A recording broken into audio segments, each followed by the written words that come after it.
Monsieur le Président, chers collègues, Pascal Requena pour notre groupe, saluer la méthode et remercier celles et ceux qui ont animé cette démarche. Je m'y associe naturellement. Au final, notre mission a abouti à la production d'un rapport de qualité, fidèle à nos échanges. Notre groupe l'a donc approuvé. Est-ce que nous l'aurions fait et conduit de la même manière? Non. Je pense que nous aurions passé plus de temps sur le fait générateur de notre mission, à savoir le mouvement populaire de janvier-février, une colère agricole dont nous avons appris en écoutant, en dialoguant avec nos paysans qu'elle était juste et légitime. Colère qui a secoué nos campagnes avec des slogans qui résonnent encore dans nos têtes, dans nos cœurs, avec des slogans qui nous tordent les tripes. Nous ne crèverons pas en silence. Le mouvement de janvier-février 2024, comme tous les grands mouvements populaires, était hétérogène, multicausal, mais il portait des messages forts. Le premier d'entre eux était un grand stop à toutes les surtranspositions de directives européennes, qu'elles soient nationales ou régionales. Stop. Il faut prendre le temps de réfléchir à ce cri, car il entre parfois, il faut se le dire, à certains moments, en contradiction avec la politique écologique régionale, avec Néoterra. Il nous faut entendre ce refus viscéral du monde agricole d'une nouvelle couche de normes, d'éco-conditions, de sédimentation administrative qui ne fait que paralyser la productivité agricole.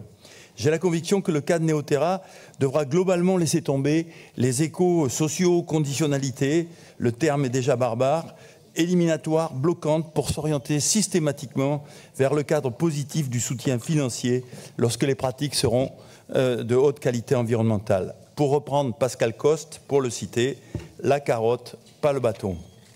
Notre groupe salue, il faut le dire, Monsieur le Président, salue l'acte de décès proposé du régime d'intervention hydraulique présenté dans la délibération du 16 octobre 2023.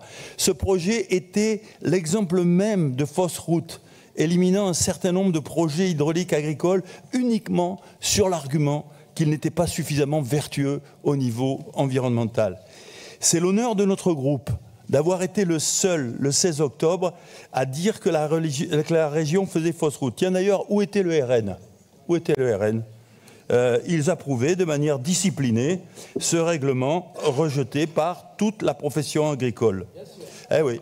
Nous avons dit qu'à un moment où l'adaptation au réchauffement climatique appelait une politique hydraulique plus active. Et au moment où, dans la concurrence internationale, il fallait que la Nouvelle-Aquitaine joue ses cartes stratégiques les plus fortes, à savoir ses ressources hydrauliques, eh bien, le régime proposé faisait tout le contraire. La délibération du 16 octobre était une faute. Elle plombait lourdement un certain nombre de projets de nos agriculteurs. Nous sommes heureux que cette mission ait entendu ce message et qu'elle propose aujourd'hui une modification substantielle de la délibération portant sur ce régime. Nous ferons, lors de cette délibération, un certain nombre de propositions, mais elle va dans le bon sens, nous l'approuverons. C'est un des résultats notables de notre mission. Mais à part cette initiative forte et précise sur l'hydraulique, le rapport de la MIE est maintenant face à son destin. Soit il ne servira pas à grand-chose. Pascal disait caler les armoires du Conseil régional. C'est souvent le cas d'excellents rapports. Soit, à l'exception, je l'ai dit, du recadrage fait sur l'hydraulique, soit il va être la matière intellectuelle à la refondation de notre politique agricole régionale. Notre mission a pointé de nombreux chantiers à venir à améliorer. Et notre collègue Véronique Amcher l'a dit. Permettez-moi d'en citer un, celui de la viticulture. Ce fut pour moi une des auditions les plus poignantes que j'ai entendues dans le cadre de cette mission. J'ai entendu dire, nous avons entendu dire, les représentants des vignobles de Duras et de Bergerac nous dire « Nous ne savons pas si nous serons toujours là dans 9 mois ». Et ce cri du cœur, il entre en résonance avec la situation financière d'un certain nombre de caves coopératives viticoles de mon département et notamment de Buzet en redressement financier.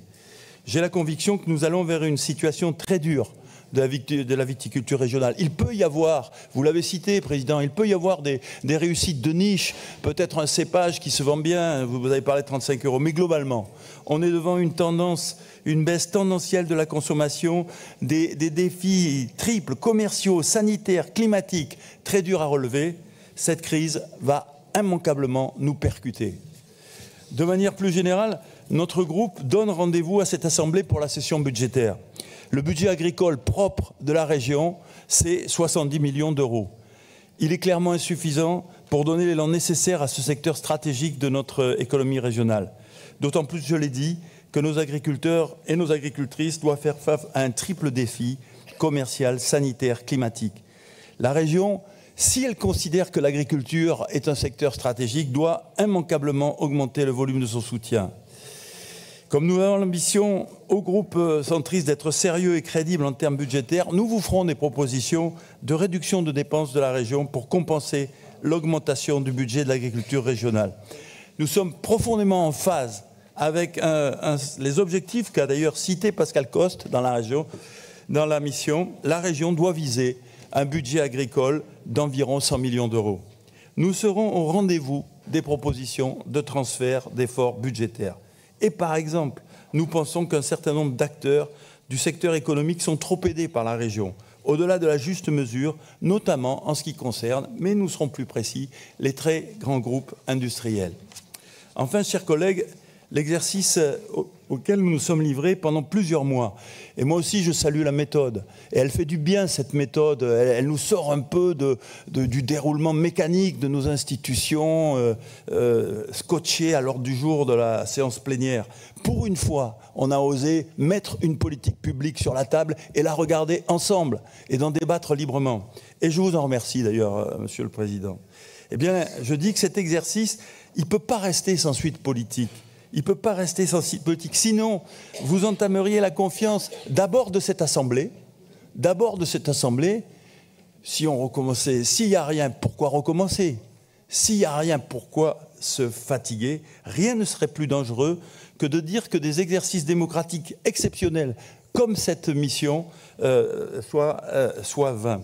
Nous sommes, nous, Assemblée plénière du Conseil régional, je le dis, chers collègues, à la croisée des chemins, ou bien nous choisirons le statu quo, à l'exception du recadrage notable de l'hydraulique, ou bien nous prendrons la mesure du rapport produit et nous décidons ensemble d'un élan nouveau à notre agriculteur, secteur stratégique. C'est tout l'enjeu de notre séance. Il y a quelque chose, j'arrive